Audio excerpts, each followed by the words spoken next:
I'm Ashley Chancellor, I'm Zachary Gio. and this is Collateral Gaming, the Holiday Special. Da-da-da!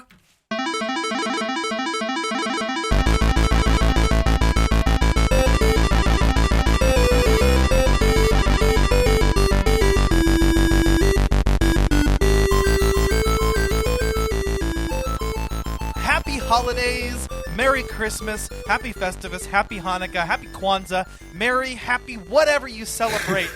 And welcome to Collateral Gaming, the only video game podcast that matters, where we focus on good games, bad games, and everything else in between in the world of gaming. We are podcasting across the United States, and yes, my friends, we are a 420 friendly podcast, so whatever you have, smoke it if you've got it. Yes, sir. And Zach, so nice to have you on this episode. Unfortunately, we don't have Megan this time, and I feel bad because Megan and Alan really wanted to be on this episode.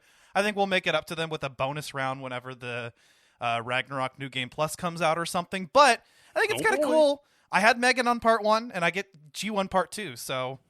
Yeah, it's kind of like a change in perspective, because I actually had not even gotten the game when y'all did part 1. And then I bought a PS5 and Ragnarok and beat it in time for part 2. So here we are. I know, man. Hustle. I mean, you beat it before Megan did, so... That respect. game isn't... I could not stop. You beat it before I did, actually. I could not stop playing that game. Every free chance I got, I hopped on and played it. It's one of the best games I've ever played, to be honest. Yes, it's really good. It's really good. Yes, sir. But before we get into that, it's Christmas Eve as of the time of recording this. How's your holiday season going so far, brother? So far, so good. You know, I actually moved out to where my fiance is about 5 months ago. I guess 4 or 5, whenever July happened. And I actually haven't been home since. So I'm actually recording from my parents' house out in southeast Georgia. So it's nice to be home. Holidays are always nice and fun here. So unfortunately I have to go back tomorrow and get ready for work on Monday, but it's been really nice. And this is actually my last holiday season as a single man. Yeah. Not really single. I'm engaged, but next year she and I will be married and we'll be spending the holidays together or at her parents or at my parents. It's just, I'm super excited for that, but it's kind of one door closing and another one opening type thing. Hell yeah. Dude, I am so excited for you and Danielle. Can't wait to go to your wedding and just, man, it's been a beautiful love story. Oh, dude, I know. And I'm in it, so I'm having the best time. Hell yes. So, yeah, I bet you're looking forward to celebrating Christmas with Danielle, with the family. Oh, yeah. Hell yes, brother. And I'm excited to celebrate Christmas with my little one. I've got Hazel. Actually, I got her some video games this year. I think she's old enough to do video games, so... She's old enough to follow in Dad's footsteps. Yeah, I got her a My Little Pony. We like to hear it. I got her a My Little Pony game and a Peppa Pig game, so there you go. Oh, dude, not the Peppa Pig. Okay, so hold up. Okay, so what console is this? So the Peppa Pig game is on the Switch, and her mom has a Switch, and I have one as well. And then the My Little Pony game I actually got on Steam, and I gifted it to my brother's account. Oh, that's pretty dope. Yeah. Oh, God, that makes me think of that show, My Little Pony, Friendship is Magic. So I think this is the next generation from the Friendship is Magic era. I don't know a lot about it. I wasn't a brony. Me either. Okay, I'm glad. Not making fun of those of you guys who were. That just wasn't my thing. It was cringe. Sorry, not sorry. We're going to lose a lot of listeners, right? No. Maybe like 2. You're right. Alrighty. Well, I say let's go ahead and let's get into Ragnarok. Oh yeah, dude. Come on. I've been dying for this conversation. So, plus there's a lot of stuff to talk about. So, I'm kind of excited to get into it a little bit. All right. So part 1 was our spoiler-free review. That was our game launch edition, and so we didn't get. We tried to avoid talking about things that happen in the story. We avoided talking about certain weapons and characters that you play as. On this part of the episode, we can get completely into it. Anything and everything is on the table. So first off, Zach, what are your overall impressions of God of War Ragnarok? Well, I played the 2018 God of War. That was actually the first God of War title I had ever played, so I was kind of a bandwagon onto it, but I love Santa Monica, so I was going to test it out. I had such high expectations going into this game, and I was not disappointed. Literally, the game takes the fuck off within the first 10 minutes. Yes. It skyrockets right into the storyline because Freya's still pissed even 4 years later. She's like, you killed my son.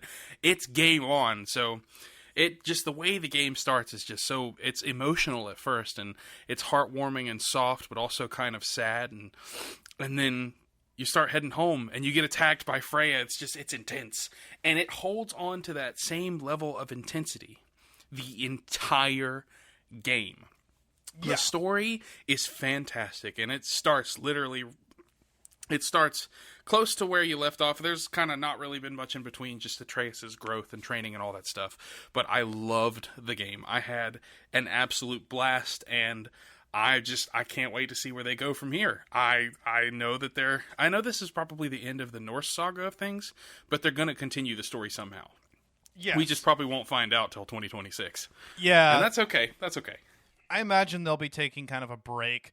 Hopefully not as long as we waited between the Greek and Norse eras, but I also expect the next game might actually be quite a bit different in terms of tone and or gameplay, and I'm excited. So originally, the Norse Saga was going to be a trilogy, but during development of Ragnarok, Santa Monica Studio actually decided to go ahead and just make it one game. They didn't want to have to make players have to wait 5 more years to finish the story. And I think while playing it, you can kind of see where they would have cut it off at. Yeah. But I'm actually glad that they decided to just go ahead and finish off and conclude this part of the story. I honestly, because, to be honest, Ragnarok was a bit longer than the 2018 installment, but it wasn't too much longer. No. And if they had cut it off where we thought that they were going to cut it off, it would have made for a very short and very underwhelming experience for that long of a wait. And I'm glad that they just went ahead and finished it because the whole ride was incredible. I mean, you knew the game was going to be good as soon as you started fighting Thor. Yeah. 100%. I mean, yeah, just starting off that way. And it actually kind of picks up right where 2018 left off. So if you got the true ending or secret ending for God of War 2018, after you go to Jotunheim, you go back to your home, and Atreus or Kratos kind of has I think it's Atreus has kind of a prophetic vision, because you actually see the characters still in their 2018 appearances, and you have the exact scene that later happens in Ragnarok with Thor showing up at their door. Looks like he's ready to fight, but then he and Odin come and sit down and try to have a talk. And at first, I think I mentioned this in part 1, I was kind of I liked what Odin was saying. I was like, yeah, peace, that sounds good, right? If it's coming from Odin. But it's coming from Odin. And you got to hear all of the shit about Odin in the last game. And what's crazy is that his portrayal in this game kind of subverts your expectations somewhat. And you think, this is the greasy bastard? I did not expect him to be a character from Seinfeld, dude. He's so, soft-spoken, and you almost want to trust him. And then it kind of starts clicking into place, because in order for Odin to fuck over as many people as he did, he had to gain their trust. Oh, yeah, dude. How about peace? How does peace strike the esteemed, retired God of War? How about we just don't kill each other? Yes! Oh my god, the characters are so good. So well acted. Obviously, Christopher Judge, Sonny Salijic, knock it out of the park. But also Ryan Hurst and the voice actor for Odin. What's his name? Richard Schiff. Okay. Richard Schiff voices God of War Ragnarok, and honestly, he had no business being that damn good.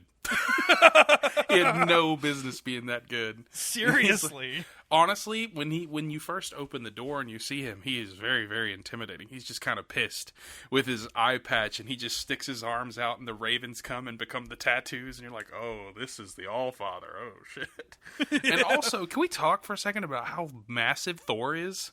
Oh, yeah. He's huge, bro. He's huge. Yeah. Yeah, no, that dude could tank. And also, he has, I think, one of the best character arcs in the game. Yes, he does. Yes, he does. I really grew to love him. I had a lot of respect for the fact that he still, despite everything, did not kill Atreus. I mean, he was going to kill him, and Atreus used Sindri's spell to get out of there at the last second, which was really good timing and extremely intense, but Thor did a really good job just kind of holding himself back. Yeah. I think so. And then there's hints of that throughout the narrative, is that, like Atreus kind of starts to get to understand him and his daughter Thrud. And, you kind of see this relationship between Thor, his wife Sif, and his daughter Thrud, and the holes left behind by their sons, Magni and Modi, who you had to kill in the last game. Yeah. And, okay, so when Thor attacks Kratos, he attacks them at first because Kratos owes him a blood debt. He killed his brother Balder, he killed his sons Magni and Modi. But I don't think Thor gave...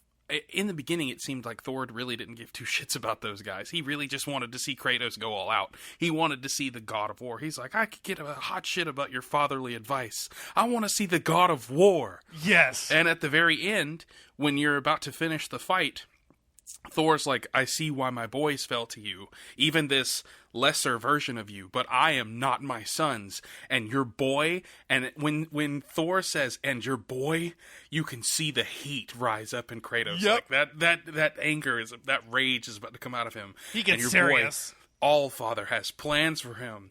And Kratos just grabs him, headbutts him, and punches him in the face with all the rage from Sparta. And Thor pulls a tooth out and he's like, there he is. Consider your blood debt paid. Be seeing you. And takes off. I thought that Thor wanted to kill him, but he really just wanted to see what all you got. But that, honestly, man, that fight with Thor is probably one of the best fights in video game history. I have never... Now, granted, all of the fights in the game were good. In my opinion, some of the boss fights were not as fun as some of the 2018 fights, but overall, I thought the game itself was better. The story was better. The areas were better.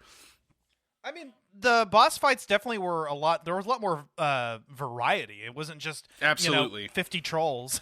Yep, you're right. And I kind of missed the Mists of Niflheim. I really enjoyed that in God of War 2018, but I do like the training area in Niflheim. And I really enjoy what they did with Muspelheim this time. Yeah. There were still challenges, but it was kind of more... It wasn't necessarily a gauntlet to get to the Valkyrie at the end. It was like selective challenges followed by an even more insane challenge. Yeah, and I like how the Muspelheim challenges, after you complete the initial set, you actually get, I think, like 6 more challenges just by playing the swords in different orders. Yep, it's wild. Yeah, it's wild. I actually really enjoyed the way that they did the Muspelheim, because they had to do something kind of different. And I appreciate what they did with it. Back on what you were talking about Thor, because I thought about something, and I noticed that there were a lot of parallels with the Balder fight. Mm-hmm. But I think the Thor fight was better. Yep. I think the Thor fight was much more generous. I wouldn't call it an opening fight, because the opening fight is where you're looking for Atreus and you get attacked by the bear, but then after you subdue the bear, you realize that Atreus is the bear. Because his anger and his sadness over the loss of Fenrir caused him to shapeshift into a bear. A freaking bear. I thought that the fight with the bear was intense, and also I started another playthrough, Ash, on Give Me God of War. Bro, that fight with that bear lasted like 10 minutes. Bro, I was like, I can't dodge for this long. My fingers hurt. Is this the guy that said that he beat Sigrun on Give Me God of War? Okay, Ash, that was 2018 Zach, who was always tired from college, okay? Fair enough. But yes, I did defeat Sigrun on Give Me God of War, and that fight lasts like 25 minutes. I haven't even beat her on the regular difficulty, truth be told. Brother, you gotta change that. I do. Yeah, I need to actually 100% God of War 2018, and I need 100% this game. So actually, as I was playing the game, I was kind of 100%ing as I went along. I was clearing out each of the realms, each of the regions within the realms of everything that I could do. And if something was undiscovered, then I would come back to it. If there was an enemy, like from a Berserker fight or a Realm Tear that was just too difficult, I would come back to it. But for the most part, I was moving along, as I was going along. And then after in the post game, they actually open up a lot more to do. So I'm kind of finishing up all of that. So Muspelheim was one of the things. I didn't do all of the trials beforehand, and I didn't finish all of the Berserker fights. I left those for the post game on purpose, because I kind of. at this point, we were getting close to the recording this episode, and I was like, okay, I need to finish the main story. I need to. It's better to focus on the main story and then do everything afterwards, because that way, once you beat the game, you're not left empty-handed, and you have to wait another 4 or 5 years to play the next game. You have post-game content. That's why I never 100% it my first time through. With God of War 2018, I played it on Give Me Balance. So where I could have like a fair challenge, an okay challenge, but I could default get to, get as strong as I could, and play through the game, and then I would wait for the New Game Plus, and then I would play it on the hardest difficulty and 100% it, and that is the run where I had been playing the game for I was in my 70 or 80th hour fighting Sigrun on Give Me God of War. I had all level 8, level 9 armor, and I was just... And that fight still lasts 20 minutes, man. It's ridiculous. Yeah. Sigrun is one of the hardest video game bosses I've ever faced in my entire life. I've heard that the Berserker King is harder. The equivalent in this game. It's about the same. To me, it's about the same, but I haven't faced him on Give Me God of War. I've only faced him on Give Me a Challenge, which I think is right underneath it. So I haven't finished all the Berserker fights yet, but so far, yeah, they're about as challenging as the Valkyrie fights were, I would say. Sometimes, I would have to come back and say, this guy's too high level for me, or there's that one in Alfheim where you have to fight 3 at the same time, and even though their health bars were green, which meant that they were a level lower than mine, it was still a bitch and a half trying to fight all 3 of them at once, so I had to kind of come back to it. I just beat that today, finally. Oh, very nice. Yeah, and I have a few more Berserker fights to go. I think the one I'm working on right now is the one in Svartalfheim, and his health bar is still gold, so that's going to be a little bit of a challenge. Oh, dude, that one's tough. What's his name? Oh, God. Oh, I don't know any of their names. Mimir. Oh, God, I love Mimir so much. He says their names as soon as the fight starts every single time. He's like, oh, this is the... Yeah, a little cruel or whatever.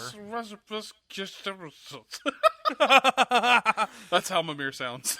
And I love opening up all of the database entries and looking up each of the new characters as you come across them or as you fight them. That's always interesting to me. Sometimes they're written from Mimir's point of view, and sometimes they're written from Kratos' point of view.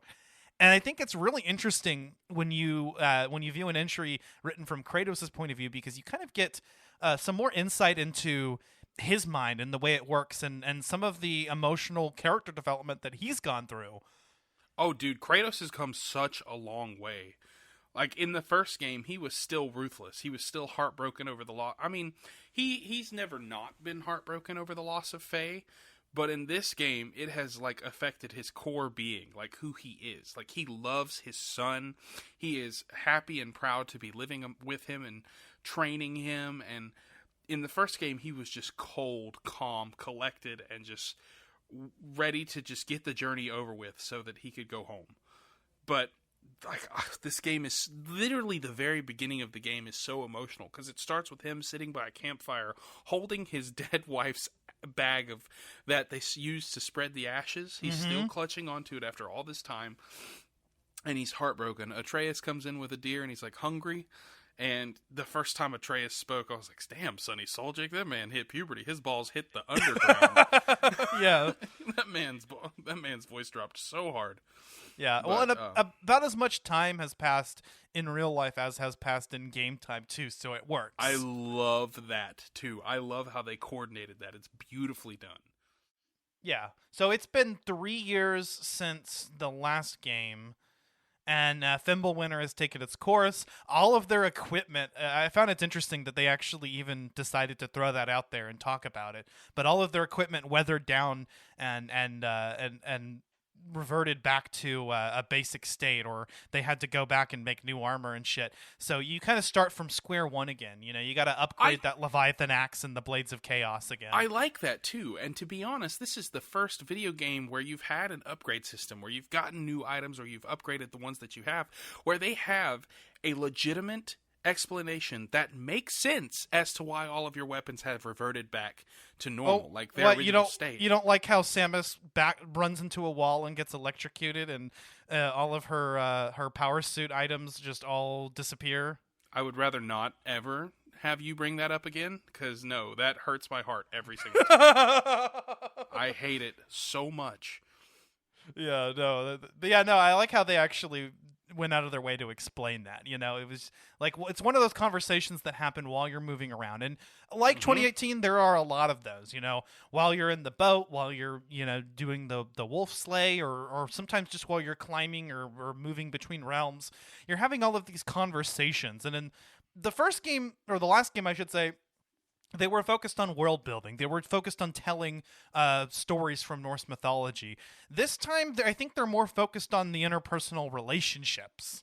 Which is good. They need to be. They need to have these characters continue to grow. I don't want them to just be the same every single game. Yeah. I think when it comes to story building, world building, and just overall video game production, this is gonna be a hot take, all right? And I know how much you love hot takes, especially when we're talking about video games. But I think Rockstar Games and then Santa Monica are the two greatest video game studios. I think that as far as narrative, direction, and character development, Santa Monica takes the cake. World building, exploration, and finality, Rockstar takes the cake. And I want to see these two studios come together and just create the biggest freaking cyberpunk GTA God of War. Oh my God. Could you imagine if they collaborated? It's like Bethesda's up there with them. Like, they make giant, beautiful games, but the games don't look that great. People have to, like, mod them and stuff. And hopefully I'm dead wrong, and that this next Elder Scrolls game is just mind-blowing. I hope Starfield is just... Oh, I hope so, yeah. Blah, blah, blah, blah, blah. But like Elden Ring won Game of the Year, and that's great, because it's a massive game, hundreds of hours of exploration. But what's the fucking story? Where's the... It's kind of there, but it's not... It's broken. All the lore is like spread out throughout the world, so you kind of have to gather it in Elden Ring. God of War is more of a presentation. A lot of people call it like an interactive movie, and I would say that that's half correct, because I will say that it does meet some of the like narratively it's similar to games like The Last of Us, but I think it does focus a little bit more on the gameplay than games like that do, because I would say it's roughly half and half. It's roughly half really hard, tough combat, and half exploration while the story is unfolding.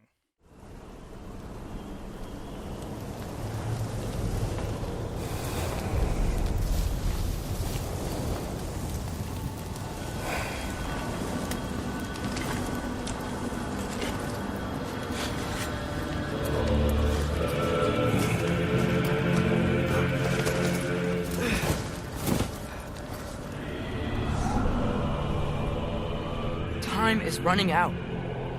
The prophecies say Fimbulwinter leads to Ragnarok. War is coming. My story doesn't end hiding in these woods. I should be out there, finding out who I am, who Loki is. I will not allow you to pick a fight with gods. I don't want to fight anyone. I just want answers.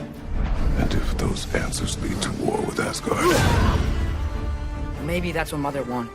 You do not know what Mother wanted. Well, I recognize that dour expression anywhere. Odin's got tricks up his sleeve we haven't dared to consider. What if there was someone who could help us? You mean Tyr, the old god of war in these lands, who is dead? Well, for a dead man, Odin seemed pretty keen on seeing he wasn't found. If he's out there, we gotta find him. Come in. What in all yarn speed that happened to him? We're trying to stop Ragnarok, to help people. And what if the only way to do that is war?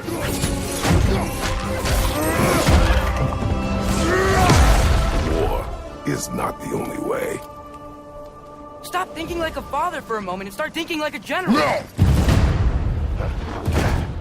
You seem like a calm and reasonable person.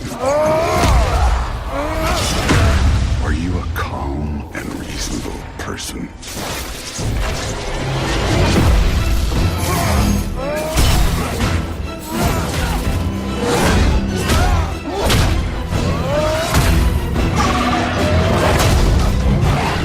In moments of crisis,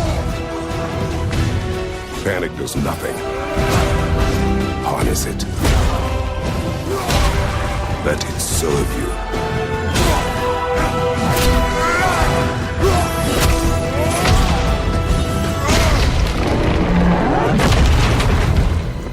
Tyr! Are you coming with us?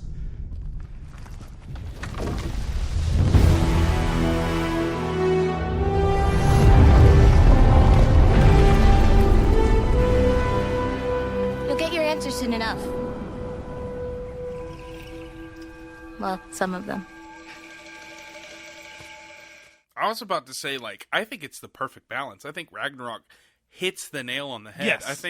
I think God of War 2018, it had a really, really good balance, but I wanted a little bit more cinematic. God of War Ragnarok was perfect.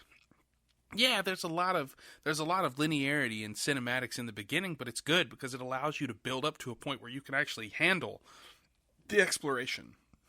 And you're seeing growth in both Kratos and Atreus, and I kind of just want to sit back and watch it happen, you know? Yeah, I agree.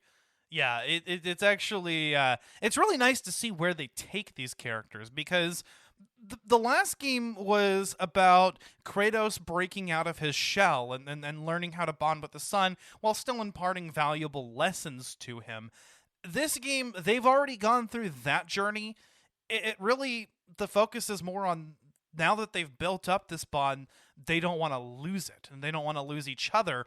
And it's to the point where both kind of stumble and struggle to find their own way, you know, when the other is not around. And it's why they eventually, you know, after the mid-game point, have to make that promise to each other in Helheim. And I love that moment where Atreus actually spits the words back at Kratos that he told them in the last game.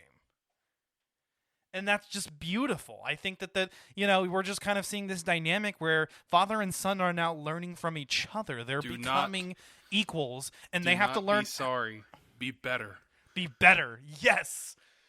Oh, God. You're about to make me cry, dude. This is one of my favorite parts of the whole game. Oh, dude, it also, got can me. we talk about Kratos smiling at his son Yes. as he's feeding the deer at the beginning of or not the deer, he's feeding the dogs at the beginning of the game, dude. That made me weep a little bit. I was like, this is so good. Me and my roommate Cullen, me and him were playing together at the very beginning. He was just kind of sitting back watching as I was playing the beginning of the game, and we were like, dude, this is so good. And we both started crying when Fenrir dies. I know. And we were just like, this fucking sucks, man. Why? The two grown-ass men playing a video game crying in the living room. Oh, yeah, God, it was such no, a good it'll experience. get you. And the ending, too, you know, when Kratos says, Loki must go, but Atreus remains. That got me. I was like, oh. And then the big old hug. Big old hug. And they really try to make you think that Kratos is gonna die. I mean, that was something left over from the end of the last game, and that's a persistent threat throughout the whole game. Is that, you know, they're kind of setting this up that Kratos is gonna die, you know, and the prophecy foretells it. And what's funny is that they say that they're gonna break fate, but you know, most of the game, they seem to follow exactly in the footsteps of what they're supposed to do. So it makes you think, I you fell know. for it. I thought he was going to die the whole game, dude. I was like, this is going to suck. I'm going to hate this game. And then it's perfect. And then at the very end of the game, you start rebuilding the world with Freya. And I love that because Freya, for the first third of the game, was trying to kill you. Yeah, that moment where they work together. And so it starts off with she attacks them out of nowhere again, this time as a Valkyrie. And you're like, what the fuck, another Valkyrie? It turns out to be her. And then Kratos actually stops Atreus from killing her in his animal state. And it gives her a pause to think, you know, hey, maybe I can get something out of this. Maybe he can help me. So Kratos actually helps her willingly, goes to Vanaheim with her and helps her to get Break back the her spell. power. Break the spell that Odin had on her to bind her to Midgard, which was the tree. What was it? The roots of the Yggdrasil tree. And when she tries to break them, the Nidhogg breaks free, and you have to kill the Nidhogg, dude. That's god. And that was a hard fight. That's one of the hardest fights in the game. That was a difficult fight. But yeah, no, but it was a lot of fun, and I just love that moment afterwards where they come to an understanding as parents with a common enemy. And they actually form a bond once again. And immediately they actually start to have this camaraderie. And she becomes your companion for a little while until Atreus comes back. It's because, like, when you're exploring, she's still in her falcon form.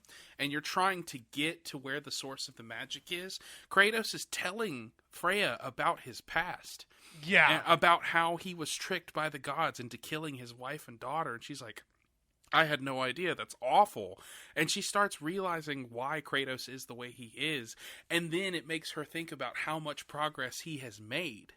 And it kind of allows her to lean more onto the fact that Baldur was going to kill her. Whether she was his mother or not, he was going to kill her. And Kratos gave him every chance to walk away and still ended up saving her life. And Kratos was like, I do not regret saving your life. I will never regret saving your life, and I would do it again. But I should not have taken that choice away from you. Yes. And for that, I am sorry. That this game is just full of such beautiful moments. And that comes full circle whenever he gives her the choice whether or not to kill Odin. And actually, all three of them, Kratos, Atreus, and Freya, all of whom have very valid reasons to want Odin dead, actually stop and think, well, we stopped the madness. Does he have to die? And then Sindri comes. Sindri is the one that ends him. Sindri, oh god, that whole Brock and Sindri thing, bro. Oh, Brock's death killed me. It did, man. I was so sad. That was the last part of, and where you find out that Odin was tiered all along. Did anybody see that coming? I literally had no clue, and it threw me off. Like, from his prison in Svartalheim to the very last part where you're about to storm Asgard, and Brock is just pestering Tyr about how he knows, how he's got this path to get to Asgard, and Odin just gets pissed, and he's like, do you ever shut up? Brock, out of everybody, he fooled the smartest man alive, Mimir, but Brock, out of everybody there, was the one that thought that things weren't adding up. And it cost him his life, and it hits the feels because not too long before that, you actually had a really nice character moment between Kratos and Brock, where Kratos asks for his blessing to bless the new weapon, the Draupnir spear, which we'll talk about. Oh, the Draupnir spear. Oh, such a good weapon. But that moment really hit me too. Whenever he was like, it needs the blessing of a great blacksmith, and I was like, oh, Kratos actually likes him. Well, I think Kratos loved him. I think he considered him a brother. Yes. And to be honest, like, I also loved hearing Kratos call Mimir brother.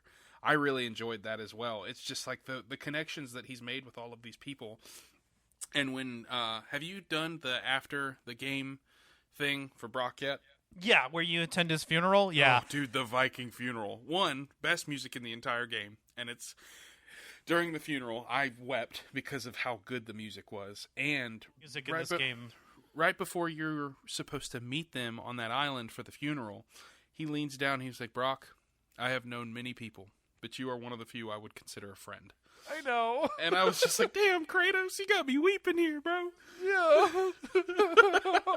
And, oh, man, Sindri, they just leave that hanging. I mean, he is never going to recover. He is a completely different person. He stopped wearing gloves. Yeah, did you notice that? Yeah, because he's all disheveled. At this point, he doesn't care. I think this is going to be another Freya instance where he finds a way to use dwarven magic to come after Atreus or Kratos, because he definitely blames them. He blames them for Odin coming into the home, and like, shout out to the voice actor who like voices Sindri, because that is some of the most phenomenal voice acting I've ever heard. You really think that man is broken and just completely shattered. I want to say it was like Adam Harrington, yeah. Dude, that man he deserves an award. Everybody in this game deserves an award for their performance. I feel it in my scrot. No, okay. Danielle Bossetti, is that her name? The woman who voices Freya. Freya. Her scream at the beginning of the game when Kratos and Atreus gets away, he's like, Kratos! And it shakes the mountains and trees and starts making everything split and fall apart. Oh my god, blood curdling. Yes, yeah. It's blood curdling. Oh, goodness gracious. Okay, so we brought up the spear, right? Yeah, the drop. How do you feel about it as compared to the other weapons in the game? I love the Blades of Chaos and the Leviathan Axe so much that I actually rarely used the Dropner Spear. However, I did level it up a couple of times, and it got to be a lot of fun. There's a heavy runic attack that's like a rain. It's like a shower of Dropner Spears. Yeah, I have that one too. And I love the puzzles that you can do, like throwing the spears into the gusts and using them as actually. I've got the PlayStation app on my phone, Ash, and what I'm going to do, I don't know if you've got it, but I'm going to send you a clip. All right, so, I'm pulling up my app, and I'm seeing that I'm doing another playthrough of Detroit Become Human. That's a good one. That's a very good game.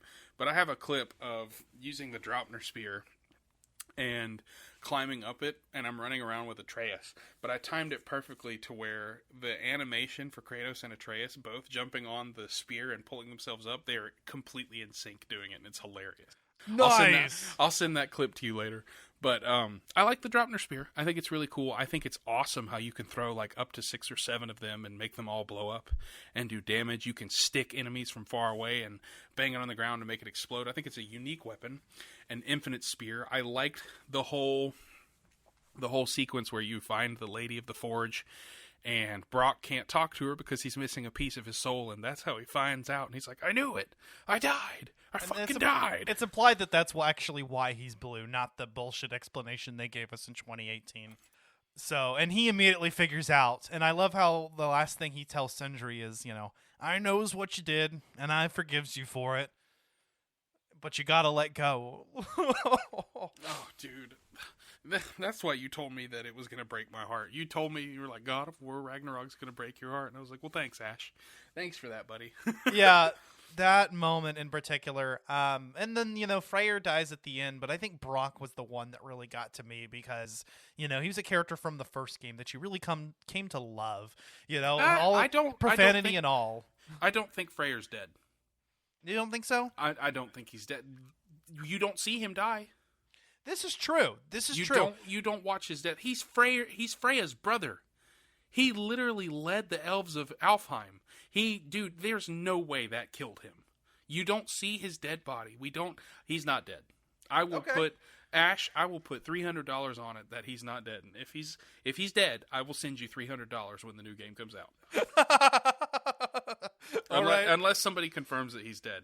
I won't send money then because no, that's not fair. I will. Okay. Y'all heard it on Collateral Gaming, folks. Fair enough. If he's dead, Ash is getting $300. Hey. But yeah, no. The Dropner Spear, okay, is I can't decide if I like it or the Leviathan Axe the best. I love the Blades of Chaos. Don't get me wrong. It's just if I had to pick a favorite weapon, I like the ranged weapons. And but I have a hard time picking between the axe, which some comes back to you like Mjolnir, and the spear that infinitely reproduces. They're both just a lot of fun, and I love how the spear was brought into the gameplay, and so you have this whole other style, and you have different weapons for different situations. I found myself using all of them in all the boss fights. I would just kind of wait for my runic attacks to cool down, and it would be whichever weapon has some runic attacks or had a clear advantage in that fight. Same, literally the exact same. I would shower enemies with nothing but runic attacks, especially in the Berserker fights. Yeah, I'm a runic guy. That's why the Fallen Stars armor actually. For most of the game, I actually used the Lunda armor. I liked how it would poison enemies, which lowers their level, which was really useful for tough fights. But then once I got the Fallen Stars armor, which helps mitigate damage while you're using runic attacks, I started going for that. The Fatebreaker armor at the end is cool too. As soon as they gave that to me, I had to use it. And it has some benefits with using rage and whatnot. I like how Spartan Rage now has 3 different types. So you have the Fury from the last game, which works exactly like it did then. You have Valor, which just allows you to heal yourself. Super useful. I started using that actually as soon as it became available. And then Wrath, which I also found was really fun and useful, which was just a one-hit, like really powerful attack. Yeah, I never used Wrath. I just used Valor. Valor's good. Valor's probably my go-to. I just being able to heal myself, which is funny because my favorite runic attack for Atreus is the Ratatoskar ability, the Bitter Squirrel ability, still in the last game and in this one, because it's just so useful to be able to heal yourself when you need to. Oh yeah. And, they also added the what do they call them? Not relics. The other thing, artifacts, amulets.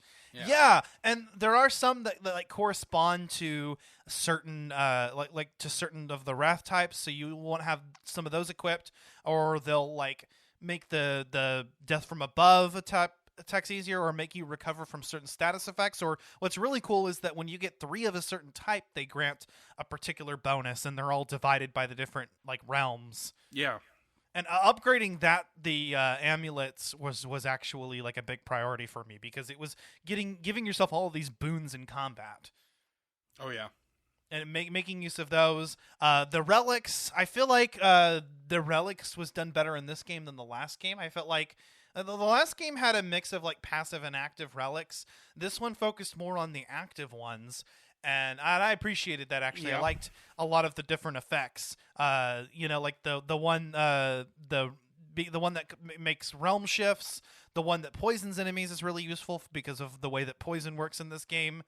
The one that throws Bifrost, and then the one you get at the end of the game where you can literally lift Mimir's head and shoot Bifrost beams out of his eyes. I like involving Mimir in combat. That was a lot of fun. You know what's funny? I watched a video, and it was like God of War from Mimir's perspective. Yeah, it's just the screen shaking. Poor Mimir. They addressed that too. You know, somebody like Atreus asks, or somebody's like, "What? Hey, why haven't you tried putting Mimir in the front? Wouldn't that be better?" And then they're like, "We tried that. He didn't enjoy seeing all of like the gruesomeness or something." Oh, the viscera. The viscera, yeah. Like, Mimir is still like one of the best characters. I fucking love him. Oh yeah, dude, and he's a lot more open with the stuff he says in this game because him and Kratos have developed a bond, and so he's just he's along for the ride at this point. He's with them. He's Did you play that in. side quest in Svartalfheim where Kratos actually gets a little mad with something very shitty that Mimir did in his youth with the Turtle Island thing? I don't. Maybe. I'd have to go over it because I may have done it. It sounds familiar. So there's this like creature that's an island in Svartalfheim, and there's a whole side quest around it, and apparently Mimir is at least partially responsible for putting that creature in its enslaved state. And once they release it, the creature is so conditioned that it doesn't leave. Oh, yikes. No, I don't think I've done that. Okay, so it's in Svartalfheim. Wait. I'll have to go back and check, and I'll reach back out once I figure that out, but I don't know. Okay, maybe it's a side quest that opens up in the early game, like the first time you visit Svartalfheim, but you can do it at any point. And yeah, no, Kratos actually is angry with Mimir. He actually has some animosity. He feels affronted that, like, you know, this brother that he trusts did something so cruel in the past. Yeah. And, you know, they kind of have a character moment there. But, you know, Mimir actually opens up a little bit more about some of the, you know, less than good choices that he made in the past. Yeah, because, I mean, he was working directly for the Allfather, and Odin is not great at all. Odin is a POS. Oh, he's a piece of shit for sure. The way he just treats Thor, and you pick up on that right away. Yep. He's like, he literally told Kratos, he's like, what you did to his boys, self-defense. And I mean, let's be honest, they were kind of, he said dying is what we Aesir live for, and let's be honest, they were kind of useless.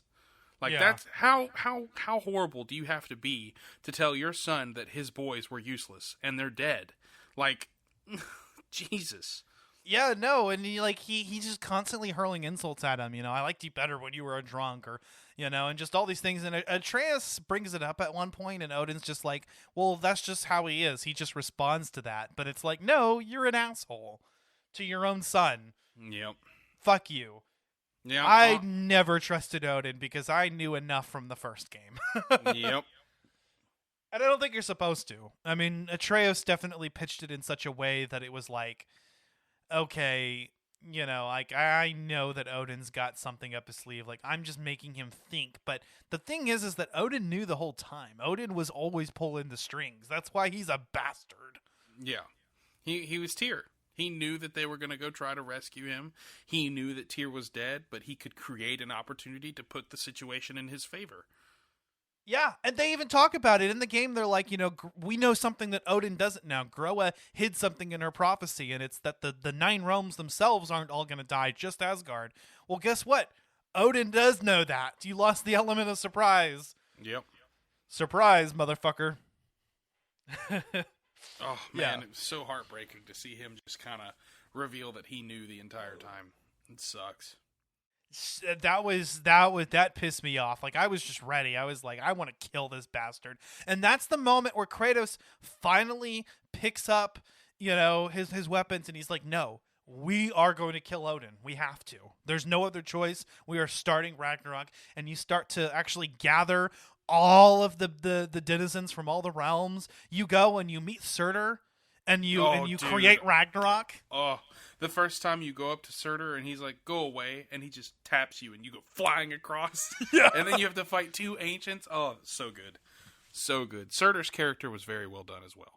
Yeah, I really liked him. He was cool. It was like, at this point, he'd been doing this for so long that it was like, honestly, like, I don't give a shit. I love my wife. But then when he found out that there was a way to fulfill his purpose without having to involve her, then he was down. That was his duty. Yep. He was just like, let's do this. Just don't ever go talk to her. Leave her out of it. Yeah, if you visit, I don't know if you've done this, but if you visit Niflheim afterwards, you can hear her wailing. No, I did not know that. Yeah, you can. Also, you can meet the real Tyr. I haven't yet, but I've actually seen it online. The real Tyr, actually, you can go meet him. Don't tell me where.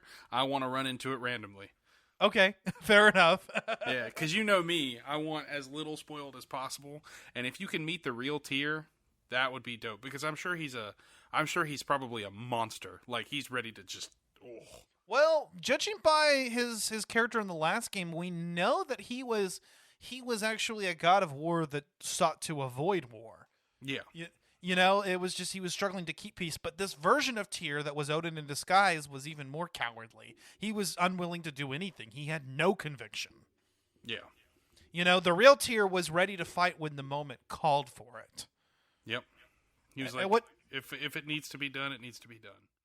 But this version of Tyr was a coward, and probably because Odin couldn't convincingly be a god of war, so he had to just make him be a coward. And it's one of those things that's like, it makes you wonder if maybe we should have been set off from the beginning whenever he just cowarded it away from Kratos and Atreus. But then we were led to believe that it was just the condition of his imprisonment. Yep. Odin's a crafty bastard. And it was interesting to find out that Freya actually genuinely loved Odin at the time of their wedding. But because, they had a beautiful wedding ceremony. When you go, did you do that side quest with Freya where you go to find all of the...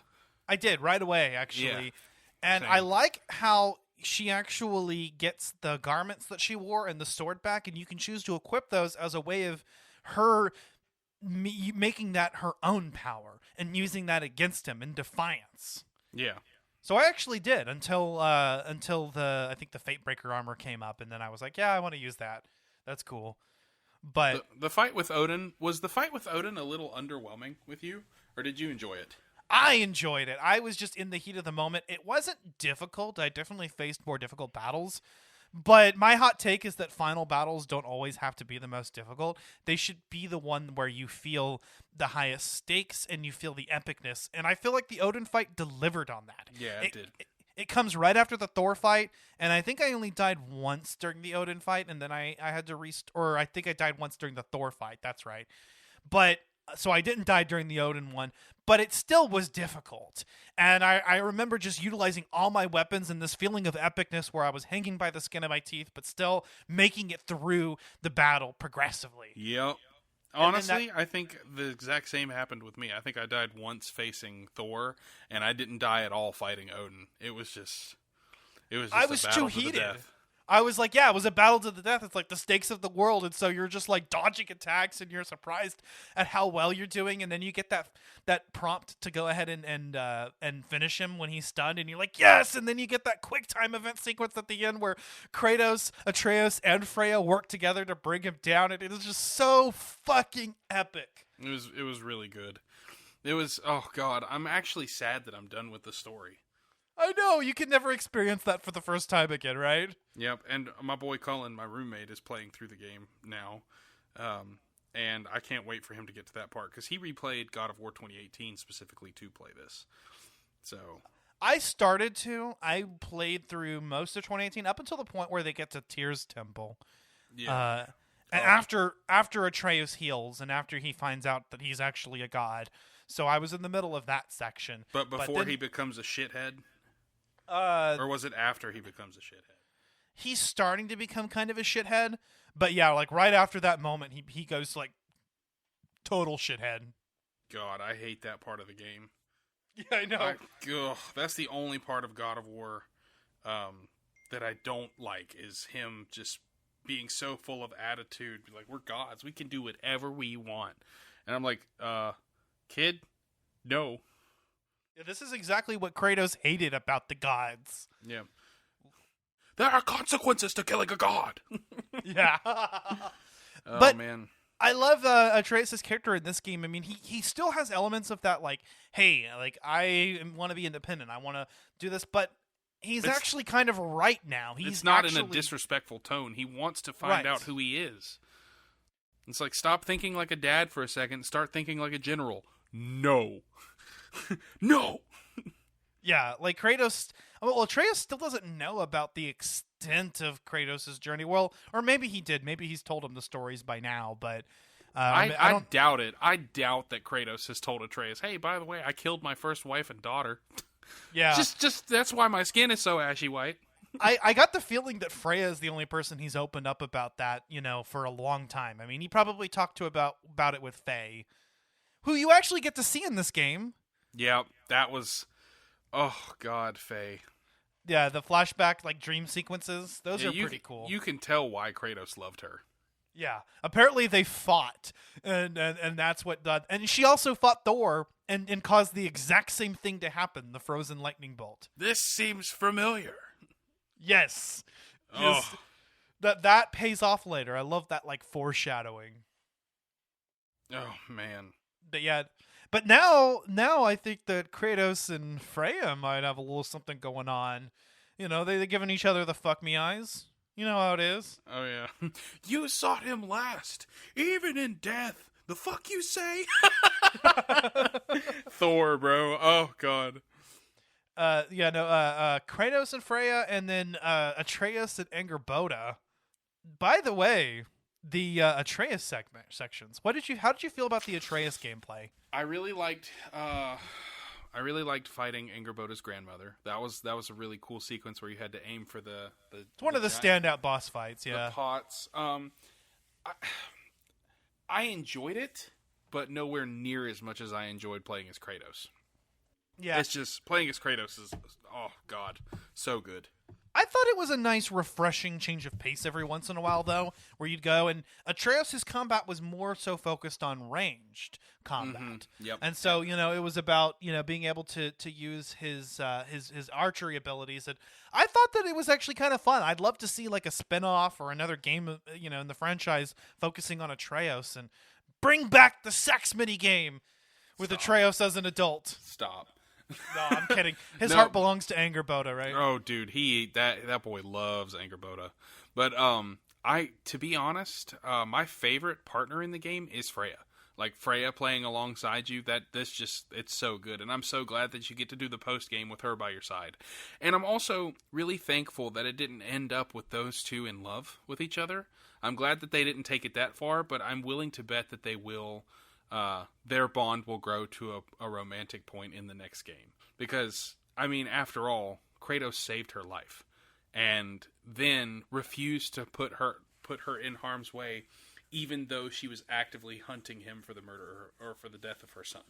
And I think that with everything that they've been through, and just with Atreus, and I think it would be a step in the right direction. I'm just glad they didn't force it in this game. Yeah, no, it wasn't the story that needed to be told. I mean, it was kind of still Kratos letting Faye go, for instance. Yeah, he's not over her yet.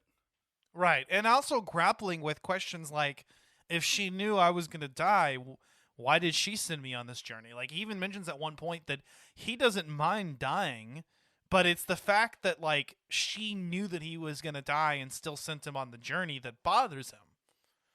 Of course, we learn at the end that she knew more than she let on, more than that even, and that, she actually wanted them to kind of make their own destiny for themselves and had complete faith in them.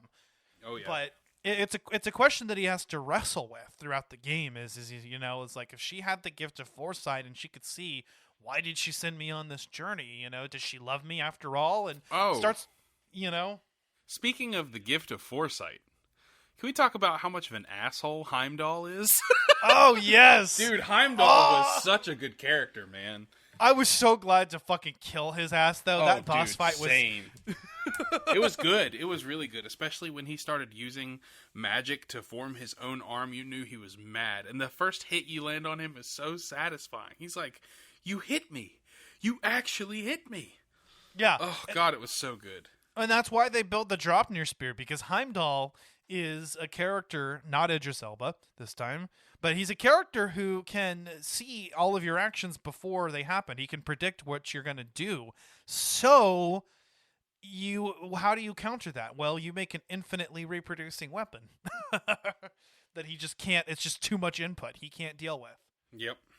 Oh, yeah. So the Draupnir spear is actually key during that fight. It's interesting. I just brought up the whole prediction thing. They even revealed that the Norns, the fates of these lands, don't actually see the future. It's just that the characters are so predictable that they know what they're going to do and they know their personalities.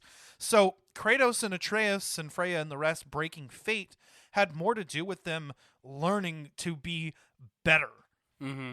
That's why they didn't end up on those pathways. Because, yes, if they had continued along the character progress that they, or continued along the trajectory that they were with their static characteristics, that is the future that would have unfolded. But they went beyond that. They subverted destiny by changing who they are. Yeah, and I'm going to be real. That was my least favorite part of the entire game, finding the Norns. I hated that. Really? I thought it was pointless. It was completely pointless. Oh yeah, no, nowhere. I mean, a lot of the game kind of unfolds that way. With the first game, there was kind of this more grounded, like, this is the goal. This is what you're doing. You spread your asses, asses. Spread her asses. Spread her. I'm sure Kratos did spread her ass. Oh my God! Stop. No, spread her ashes on the highest peak in the Nine Realms. In this game, it's kind of like the story goes in several different directions, and sometimes you'll go along a trajectory and do something just to find out that ultimately it didn't really progress their goals very much. Oh yeah. But it was still fun to play through the story. And when you're in Svartalheim for the first time and you're at the top of the mountain and you run into that troll, I was like, oh no, here come the repetitive troll boss fights. And then Kratos just beheads it. Uh-huh. And then you're just on your way. It was so funny. It was like "No." the developers knew. It's like they listened to the complaints, and to be fair, yeah, I mean the enemies had a lot more variety this time, which was nice. It was fantastic. I have a clip of me killing a troll in like 30 seconds. Nice. Yeah, dude. I'll have to send it to you later. But I was just like, you know what? I've dealt with you guys already too much. I know how to beat you. Let's just get it over with. Get it over with. It was a troll in Midgard, close to Tyr's temple.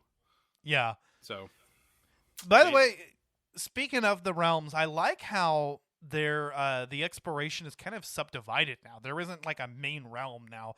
Like in the last game, it was mainly Midgard, and the other realms were kind of just like, okay, for this part of the story, you're going to go here. This game actually has you revisit realms several times, and there's just as much to do in each realm as any other. I love that. The only realm I didn't enjoy so much was Alfheim, but not Alfheim. Sorry, Alfheim was actually a lot of fun, especially freeing the what were those creatures called? The giant jellyfish-looking things. The giant, I forget. I just called them Fufkas, whatever. The giant jellyfish things. The floofgoof. Yeah. Oh, Hufkas. That's what they're called. There you go. Hufkas. So, but that was beautiful. It was Niflheim. I don't like Niflheim as much. Yeah, Niflheim was just a really fun area in the first in the last game, and in this game is just kind of a it's very icy, which I guess is accurate, but it also just makes it very similar to Helheim, and then there's just not a lot to do in that realm, even in the post game. Yeah, it's kind of lame. I wish they in the post game gave you access to like the mists again, because that was fun in the previous game, and you could like build up again. It would be cool to visit something like that, like in like DLC, maybe. Yeah, I could see them doing that, or maybe having a DLC showing us what Atreus is doing at the end of his journey now, because we don't see him at all in the post game. And by the way, if you didn't like spend your time leveling him up, I guess you're shit out of luck. Luckily, I did get all of his skills and had extra experience to boot at the end of it, so yeah, and nothing to spend it on, but. Yeah, no, Atreus is just completely gone after the ending cutscene of the main story. So a DLC, maybe kind of seeing what he's up to would be fun. Yeah. It would be a fantastic time. And honestly, dude, I've had such a blast with Ragnarok, and I'm kind of sad that it's over, but there's still much to do, and a new game plus that's on its way. Spring 2023. I was happy to get that announcement this week. Some people were kind of were kind of disappointed that it didn't ship with the game. Like I saw some people complaining about it, and I was like, well, the thing is that God of War 2018's New Game Plus actually added a bunch of new equipment and shit to do with. Mm-hmm. So that makes sense. I think that them not including it at launch is why this game came out as a beautiful product and didn't have to suffer from like crunch, for instance. Yeah, and honestly, it gives you more time to really just appreciate that first playthrough, and it kind of gives you a chance to take a break from it, go play other games, and then when that new game plus hits, you can come back, load up your manual save from your first game, and do it all over again. But this time, the enemies are going to be harder, they're going to be smarter, you're going to get better equipment, and you're going to get to have more fiercer battles, like fighting Garm twice in Helheim, only to imbue him with the soul of Fenrir, and make him just this giant sweet puppy dog, and I was so happy. Oh, God, dude, we could probably continue talking about this game for the next hour to hour and a half. We honestly could. It is Christmas Eve, and I do want to go and spend a little bit of time with my family before I lay down and get up for Santa Daddy. Santa Daddy. Stop. But yeah, guys, Ragnarok it's a fantastic game. It does the 2018 game justice in continuing that level of greatness that Santa Monica has already established that they could achieve. I'm really, really excited for God of War. I guess it'll be 6. Right. God of War 6. And until then, Ash and I will continue to explore awesome video games, and we'll probably see you guys next week with a bonus round. Because I'm going to start trying to be on the podcast every week or so if we could do something like that, because I've been gone for long enough and I've missed Collateral Gaming, and it's time to come back. So hell yes, brother. But, yeah, well, man.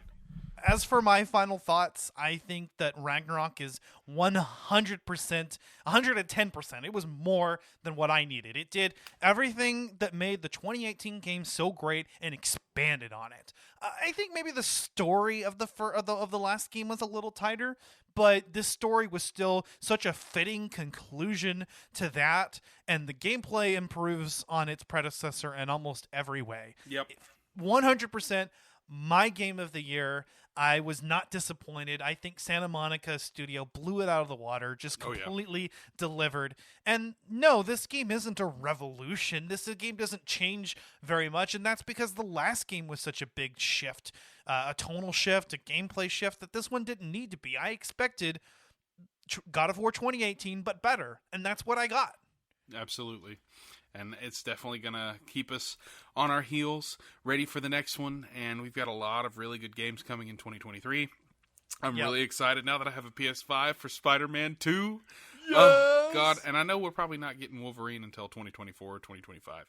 But Probably. I'll be playing Spider-Man 2 for a very long time. I just finished up on Miles Morales as well.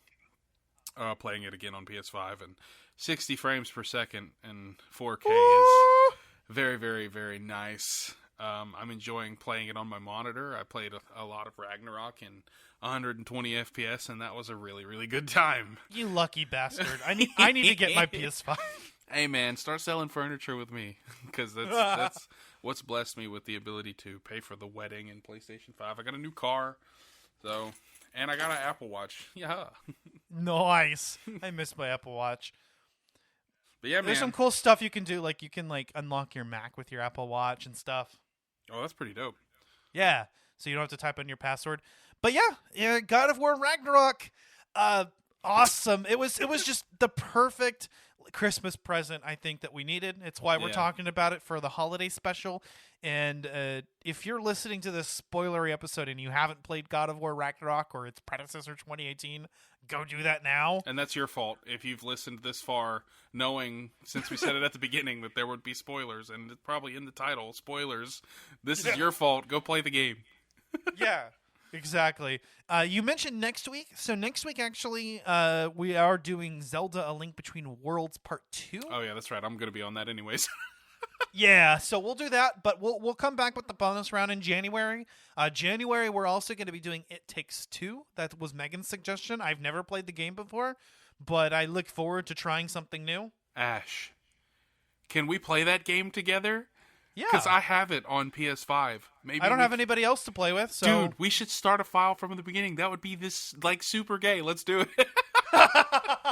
What do you have it on? I have it on PS5. Okay, so I'll need to get it on PlayStation probably. Yes, and we wouldn't have to game share. We could just play across, right?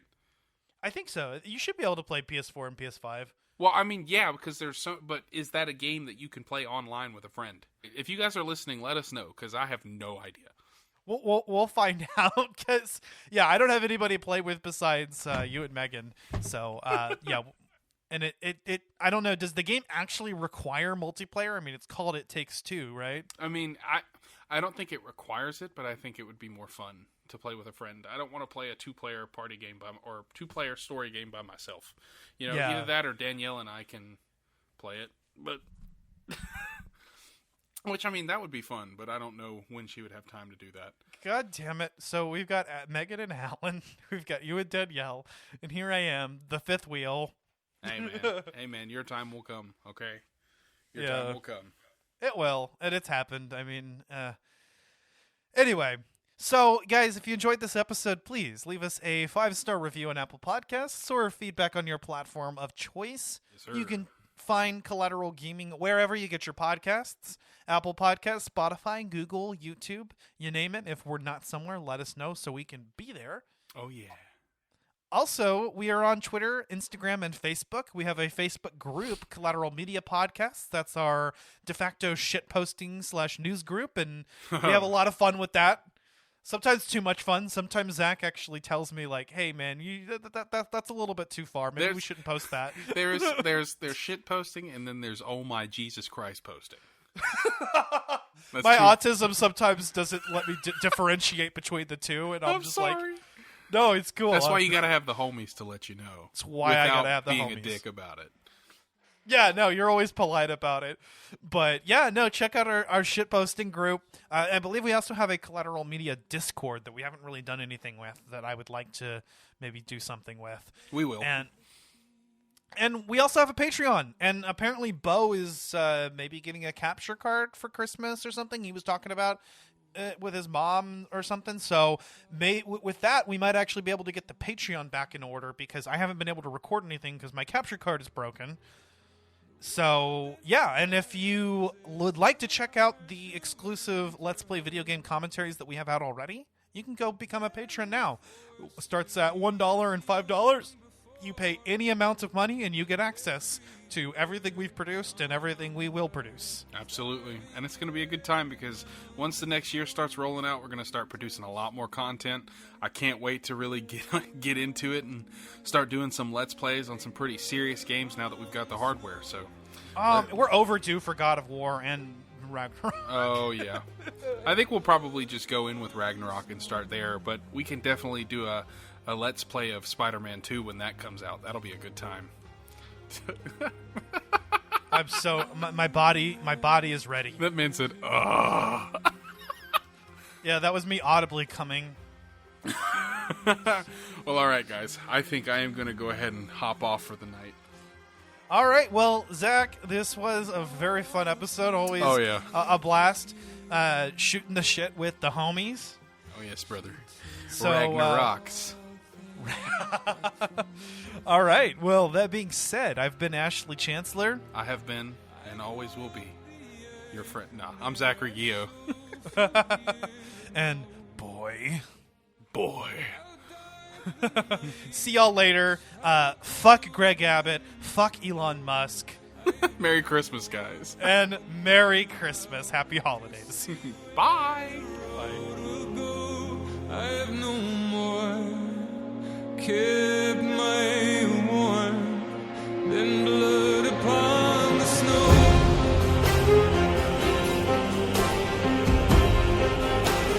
Blood upon the snow.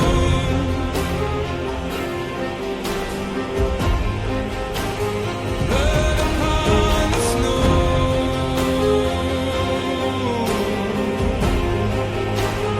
Blood upon the snow.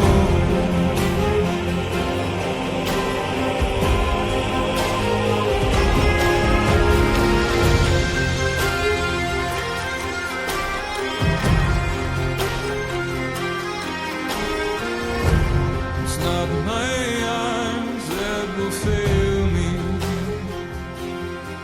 but this world takes more strength than it gave me. The trees deny themselves nothing that makes them grow. No rainfall, no sunshine, no blood upon the snow.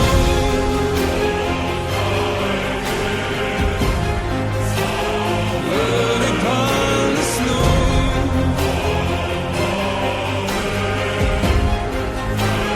Blood upon the snow.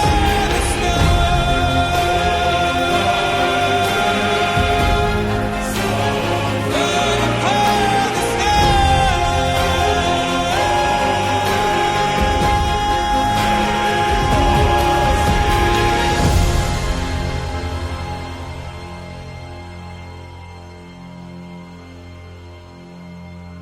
To all things housed in her silence, nature offers violence. Collateral Gaming is a Collateral Media podcast. All music and game clips are owned by their respective creators and are used for educational purposes only. Please don't sue us. We're poor.